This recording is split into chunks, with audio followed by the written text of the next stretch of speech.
Hello friends, this video on hydrogen part 20 is brought to you by examfear.com. No more fear from exam.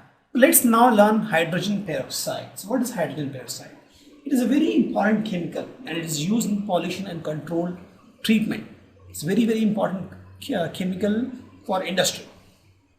The shape is which is given here, but before you go to the shape, the history is discovered by Thenard in 1918. Very unstable. It's very unstable and it doesn't occur freely in nature. It is used for rocket fuel too,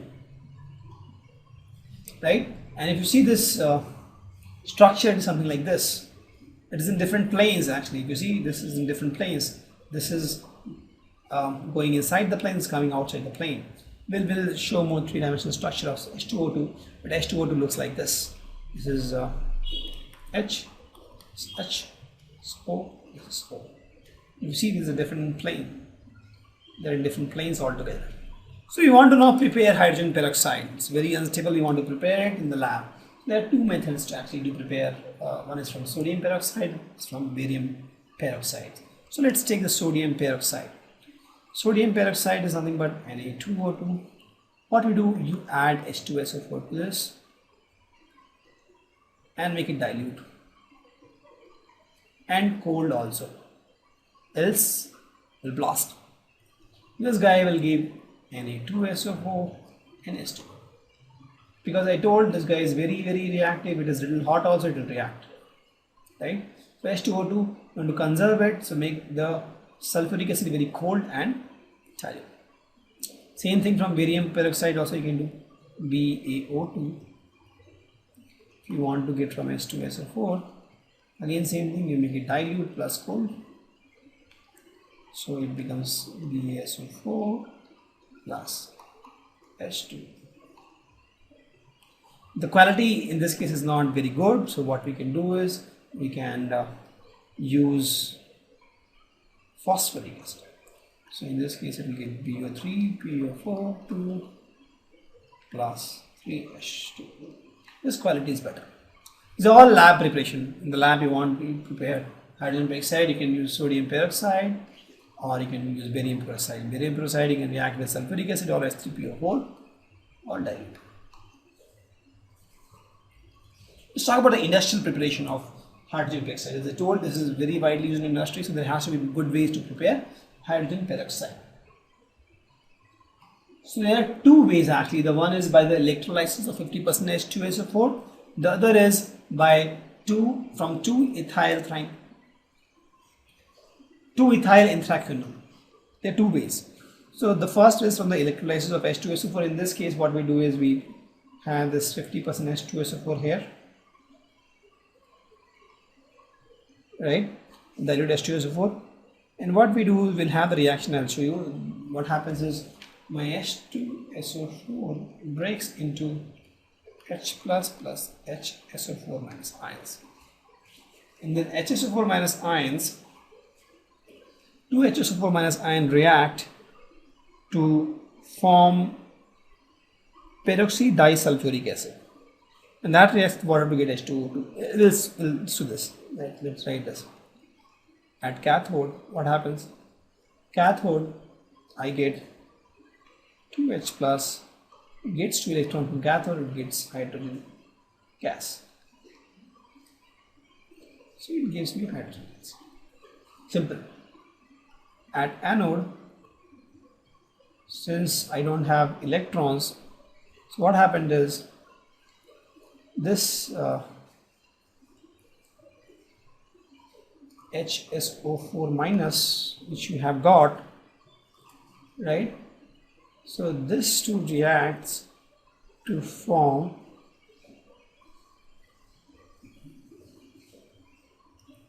peroxide disulfuric acid, that is HO3S.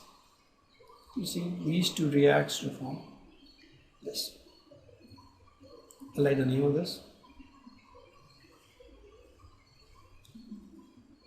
PHU or sulfuric acid. And will give you 2 electrons.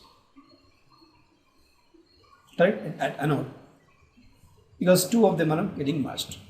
Now this guy, what we have got H2O8, this whole thing, right? Peroxide disulfuric acid. When you react this with water, because it is dilute now, 50%, right? It has water here, so it gives you H2O2 and 2H2. So, right? So I've got H2O2. Easy one. Cathode, you get hydrogen gas, and here you get H2O2. It goes up.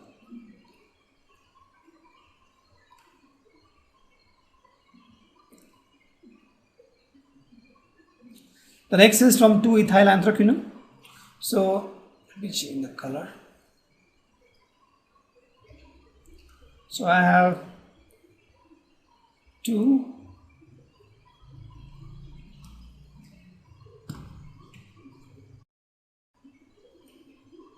So the next was from 2-ethyl anthraquinone.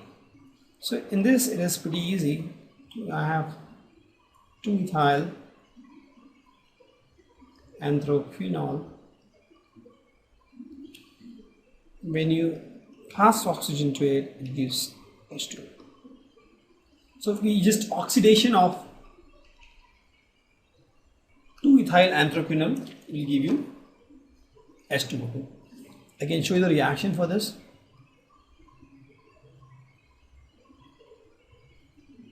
Let's draw 2-ethyl anthraquinone. So this is my 2-ethyl anthraquinone.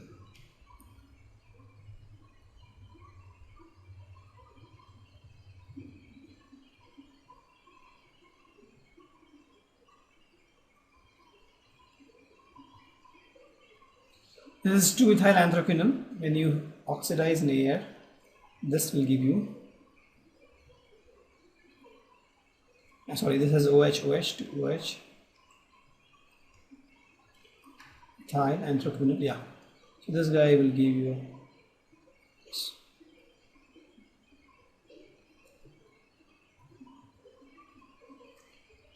This becomes double bond O.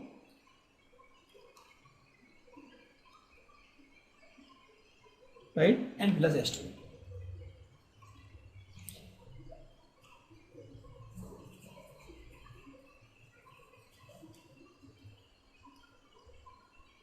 Correct. And if you want to get it back, because we just can't use this costly compounds to create water, H2O2, we'll again do hydrogenation in presence of my palladium or nickel catalyst. So what will happen is if you add hydrogen to this, and this becomes black. Correct. So how can we increase the concentration of H2O2? Because the H2O2 retrieved has very low concentration, but we can't increase just by boiling it because it's very reactive, right? So what will happen? The moment you boil it, it will decompose into oxygen and water, and I want to increase the concentration of this H2O. So there is a step involved. The first is you have to evaporate this very slowly on water bath, very slowly, and then you have to evaporate in vacuum chamber, and then you distill. You do distillation under reduced pressure and low pressure, and then you have to remove the last trace of water, and that's how you increase the concentration of H2. It's a very tedious process because it's very reactive. You do a very slow evaporation in the water bath. And the vacuum chamber, do the evaporation, and then you have to do distillation in the reduced pressure, and then you remove the last trace of water. Thank you. Visit examfear.com to watch free educational videos, try free online tests, get the best quality study materials, study from the best tutors and mentors, and much more. Thanks once again.